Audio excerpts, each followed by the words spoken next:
जिस डाल पर बैठे उसे काटना बुद्धिमानी नहीं होती। रूस ने यह कहावत पूरी दुनिया को समझाने का जिम्मा उठा लिया है। पश्चिमी देशों के प्रतिबंधों और वैश्विक दबाव के बावजूद रूस और भारत की दोस्ती और मजबूत होती जा रही। जहां अमेरिका और यूरोपीय देशों ने रूस को अलग थलग करने की कोशिश की, वहीं भारत ने न्यूट्रल रुख अपनाकर न केवल रूस का साथ दिया बल्कि एक नई रणनीतिक साझेदारी की शुरुआत की। इसका सबसे बड़ा प्रमाण है ब्रह्मस मिसाइल, जिसकी मांग अब 3 और देशों यूएई, वियतनाम और इंडोनेशिया में बढ़ रही है। रूसी मीडिया के अनुसार यह सौदा भारत और रूस की कूटनीति और रक्षा साझेदारी की ताकत को दिखाता है। साथ ही यह संकेत देता है कि दुनिया की सुरक्षा जरूरतें भारत से होकर ही गुजरती है। ब्रह्मोस मिसाइल भारत और रूस की दोस्ती का प्रतीक है। इसे भारत के डीआरडीओ और रूस ने मिलकर विकसित किया है। भारत ने पहले ही फिलीपींस को ब्रह्मोस मिसाइल का सौदा देकर अंतर्राष्ट्रीय रक्षा बाजार में अपना परचम लहराया है। अब इंडोनेशिया, वियतनाम और यूएई जैसे देश भी इस मिसाइल को खरीदने के लिए बेकरार हैं। अब बात करें रूस की, तो रूस ने एक ऐसी रणनीति अपनाई जो उसे पश्चिमी देशों के प्रतिबंधों से साफ तौर पर बचाती है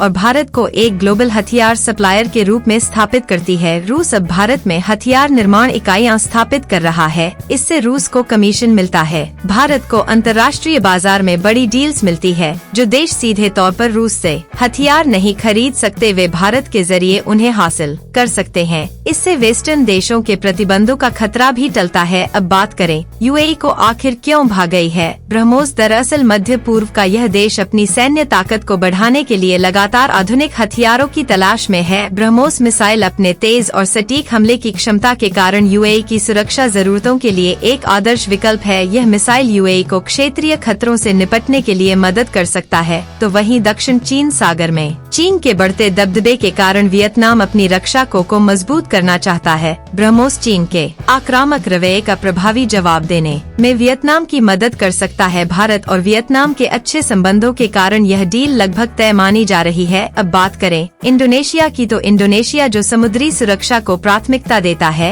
वह ब्रह्मोस मिसाइल को अपने बेड़े में शामिल करना चाहता है। यह मिसाइल इंडोनेशिया को समुद्री खतरे से निपटने में रणनीतिक बढ़त देगी। तो वहीं अमेरिका में ट्रम्प की संभावित वापसी के बावजूद भारत अपनी स्वतंत्र विदेश नीति पर कायम है। पीएम मोदी ने ये साफ कर दिया है कि भारत अपने राष्ट्रीय हितों के साथ कोई भी समझौता नहीं करेगा। रूस के साथ कंधे से कंधा मिलाकर चलने वाली रणनीति यह दिखाती है कि भारत हर परिस्थिति में संतुलन बनाना जानता है। अब रूसी मीडिया का दावा और 3 देशों के प्रमुख खरीदने की संभावना यह साबित करती है कि भारत रूस की साझेदारी न केवल उनके लिए बल्कि पूरी दुनिया के लिए एक मिसाल है। और यह कहना कहीं से गलत नहीं होगा कि दोस्ती वही जो हर मुश्किल में साथ दे। खैर, भारत और रूस की यह साझेदारी दुनिया को दिखा रही है कि कैसे से 2 देश मिलकर वैश्विक राजनीति में नया इतिहास रच रहे हैं। क्या आपको लगता है भारत रूस की यह रणनीति पश्चिमी देशों के लिए चुनौती साबित होगी, हाँ या ना? में कमेंट कर जरूर बताएं।